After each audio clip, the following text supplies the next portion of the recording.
Hello friends, कैसे हैं आप लोग। तो चलिए आज हम शुरू करते हैं morphological features of bronchial asthma. पिछली वीडियो में हमने टाइप्स ऑफ अस्थमा पढ़े थे, सेम्टर स्ट्राइड पढ़ा था। सेम्टर स्ट्राइड में हमने नेजल पॉलिप अस्थमा और एस्पिरिन हाइपरसेंसिटिविटी का जो ट्राइड था वो समझा था। ठीक है, इंट्रांसिक पढ़ा था जो कि कोई भी बॉडी के अंदर कोई दिक्कत है तो नेजल पॉलिप सेम्टर ट्राइड से एसोसिएटेड होता है, एक्सटेंसिक एलर्जी से एसोसिएटेड होता है, और हॉलमार्क होता है पॉलन या डस्ट एलर्जी, एटोपी की history, IG E mediated type 1 hypersensitivity reaction होता है इसमें। ठीक है, ये फटाफट रिवीजन हो गया। मिक्स टाइप में दोनों चीजें मिलती हैं। अब मॉर्फोलॉजिकल फीचर्स मतलब हमें एक पेशेंट है अस्थमा का, उसकी डेथ हुई और उसकी अगर हम ऑटोप्सी करेंगे तो हमें मॉर्फोलॉजी में लंग्स कैसे दिखेंगे, देखने पर क्रॉस सेक्शन करा, कट सेक्शन करा लंग्स का तो कैसा दिखेगा, और माइक्रोस्कोप में अगर हम देखेंगे तो फिर कैसा दिखेगा। तो एक ग्रॉस में आ गया। तो lungs appear over distended due to air trapping and hyper inflation, है ना, ओवर डिस्टेंडेड क्योंकि बार बार उसे सांस लेना पड़ेगा।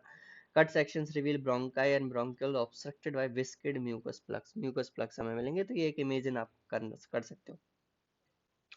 अगर हम माइक्रोस्कोपी में देखें तो माइक्रोस्कोपी में म्यूकस प्लग जो कि हमें, अगर हम म्यूकस प्लग्स को ही माइक्रोस्कोपी में देखें, these contain normal degenerated respiratory epithelium and are often seen as twisted strips known as Crashman's spiral। ये इंपॉर्टेंट है।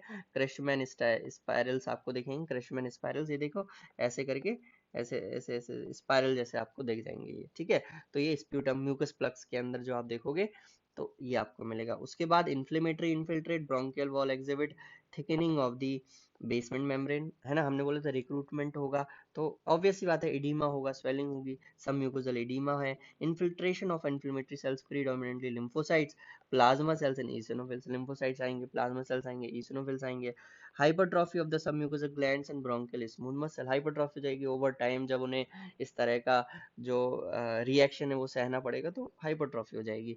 फिर स्प्यूटम एग्जामिनेशन आप करोगे तो patient typically contains numerous eosinophils and charcoal laden crystals which are diamond shaped crystals derived from eosinophils। ये important है कि ये डायमंड शेप्ड क्रिस्टल्स होते हैं। नंबर आपको कहाँ मिलेंगे, आप लिखोगे चारकोल लेडन क्रिस्टल्स, आप लिखोगे क्रशमैन स्पायरल, वहां आपको नंबर मिलेंगे। तो ये इस तरह के डायमंड शेप्ड आपको जो चारकोल लेडन क्रिस्टल्स हैं वो आपको मिल जाएंगे इसिनोफिल के साथ में।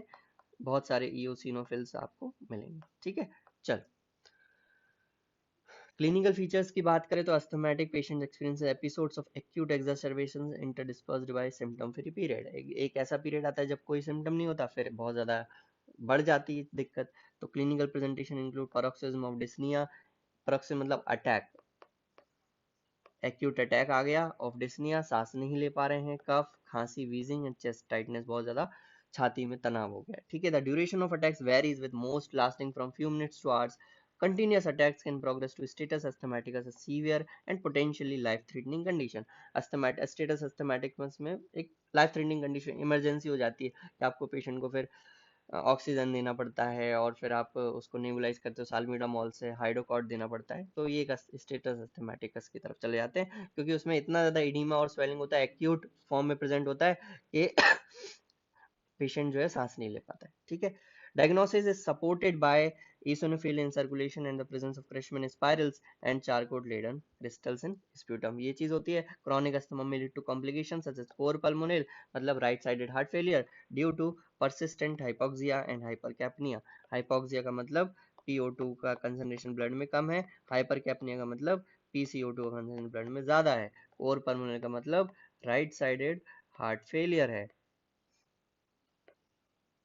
हार्ट फेलियर हो गया तो आपको पीडल इडिमा मिलेगी पेशेंट में। ठीक है, पिछले है ना, तो ये ध्यान रखना है। जनरलाइज इडिमा मिलेगी पेशेंट में। ठीक है, चलो थैंक यू वेरी मच। इसके जो नोट्स हैं, अगला जो डिजीज है वो हम ब्रोंकिक्टिसिस के बारे में पढ़ेंगे, सीओपीडी के अंदर ही चल रहा है सब कुछ। और इसके जो नोट्स है bronchiectasis, then small airway disease, that will be the last. और वहां पर आपको पूरे जो नोट्स है सारे एक साथ मिल जाएंगे। ठीक है, thank you very much. Channel को सब्सक्राइब करना, अपने दोस्तों को शेयर करना, ज़्यादा से ज़्यादा शेयर करना। हमें जल्दी से आगे के सब्सक्राइबर करने, अभी 282 है, 300 400 बहुत आगे जाना है। ठीक है, चलिए थैंक यू वेरी मच।